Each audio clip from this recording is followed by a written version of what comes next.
You're watching this video because you're struggling to get anything done. You have an idea, a goal, or a pile of work to tackle, maybe books to read. But you keep telling yourself, "I'll do it later." You end up scrolling through motivational videos on Instagram, and somehow you find yourself binging cat videos or epic fails. Before you know it, 2 hours have passed. Then the guilt kicks in. You feel crappy, useless, and tell yourself, "Well, I can't do anything today. I'll start over tomorrow." But the next day, the same cycle repeats, over and over again. Days turn into weeks, and before you know it, it's a new year. Well, I'm here to help you fix that. This isn't some random AI-generated self-help video that promises change but does absolutely nothing. No, this video will actually change your life. So hey, ignore the comment section, don't look at the recommended videos on the side, and forget about that notification that just popped up. Turn off all distractions, put this video on full screen, and pay attention. Unless you want to stay stuck where you are, in that case, you can click away. Now, you've probably heard about procrastination your whole life. Maybe you've watched a bunch of YouTube videos talking about dopamine and dopamine detox, but some of what you've heard isn't entirely true. Dopamine is a neurotransmitter produced in your brain, specifically in the ventral tegmental area and the substantia nigra. It does a lot of things, but it plays a major role in how we experience pleasure, motivation, and movement. From an evolutionary perspective, dopamine helps us seek out things necessary for survival, like food, shelter, clothing, and a mate. Once we achieve these things, a little dopamine is released, and we feel pleasure. This is the brain's natural reward system. But in today's world, this system has been hijacked by artificial rewards that trick our brains into thinking they're essential for survival, like drugs, alcohol, porn, and video games. And here's something you might not know. Dopamine isn't just involved in pleasure, but also in pain. In fact, pleasure and pain are closely linked, and the brain always tries to maintain a balance, like a scale. So dopamine isn't just the pleasure chemical you've been led to believe, and more dopamine doesn't always mean more happiness. For example, a lack of dopamine in a part of the brain called the substantia nigra leads to Parkinson's disease, which causes tremors, stiffness, loss of motor functions, and a bunch of other symptoms we'll cover in another video.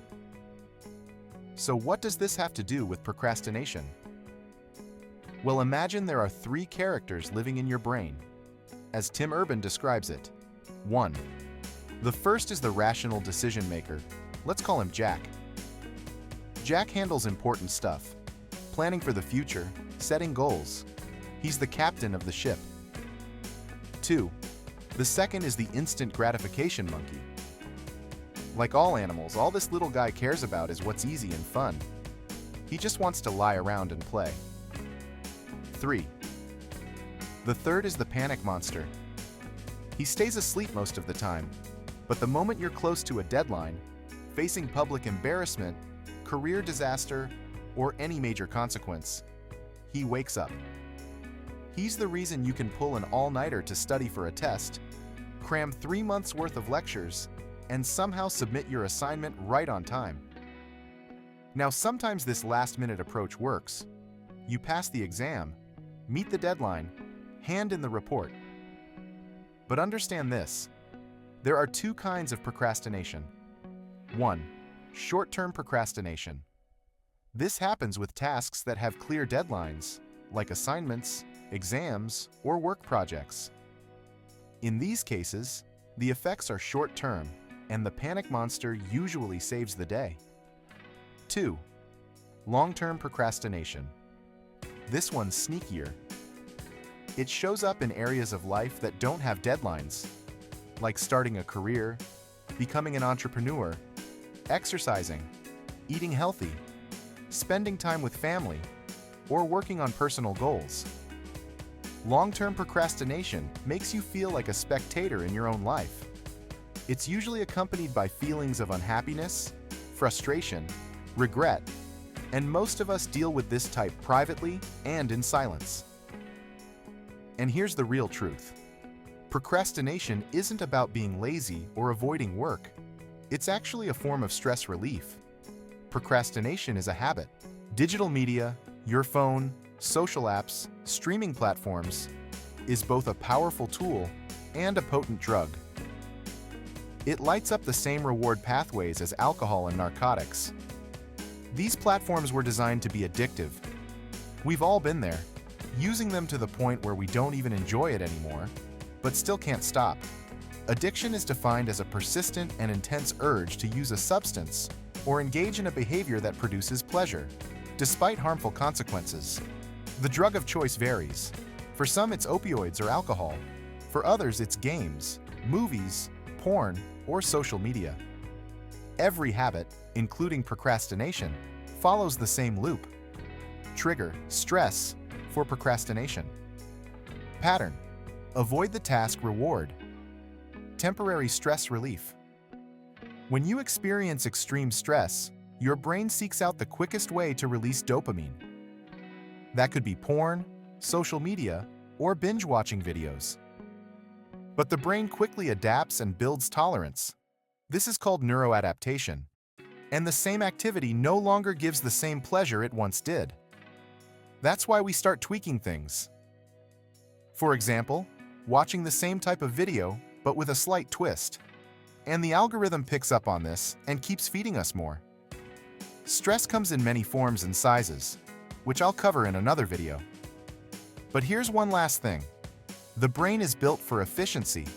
It creates habit loops through a process called synaptic plasticity, where repeated behaviors strengthen specific neural pathways. Every time you procrastinate as a response to stress or boredom, you're reinforcing that loop, training your brain to default to avoidance. These loops are largely controlled by the basal ganglia, the brain region responsible for habit formation and automatic behavior. The longer a habit sticks, the deeper it's wired into your brain, making procrastination feel automatic. So, how do you overcome the habit of procrastination and break free from the addictive loop of social media, porn, smoking, alcohol, or any other unhealthy behavior? 1.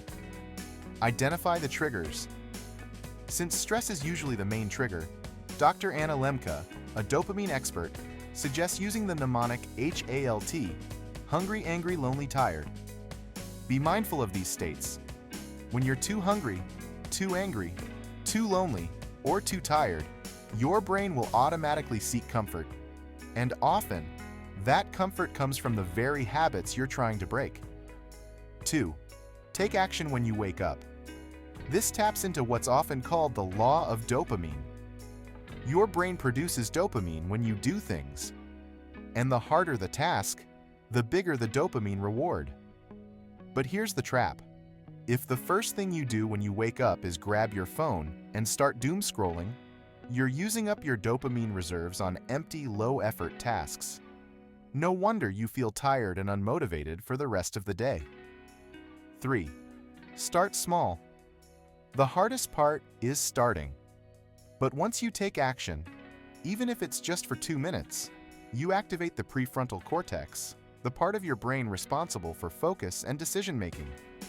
That tiny start helps break the inertia. 4. Create immediate rewards. Our brains crave quick feedback. So pair boring, low-dopamine tasks, like studying or working out, with micro-rewards, a stretch, a cup of tea, music, or a short break. This rewires your brain to associate the task with pleasure. 5. Use implementation intentions. Don't just hope you'll get stuff done. Pre-decide when and where you'll do it. For example, after breakfast I'll write for 20 minutes at my desk. This reduces mental friction and turns tasks into routines. 6. Practice delayed gratification. Strengthen your prefrontal cortex, the part of your brain that handles self-control, with habits like mindfulness meditation, cold exposure, like cold showers, Structured daily routines. These practices help you resist the urge for instant rewards and train your brain for long-term success. 7. Repeat consistently. Every time you override the urge to procrastinate, you weaken the old habit loop and strengthen a new one. The more you choose action over avoidance, the more your brain rewires itself permanently. It's not about massive changes overnight. It's about small, consistent choices that reshape your brain's architecture. That's it. Simple, but not easy. The sooner you apply this, the sooner you escape the cycle. Your future self will thank you for starting today.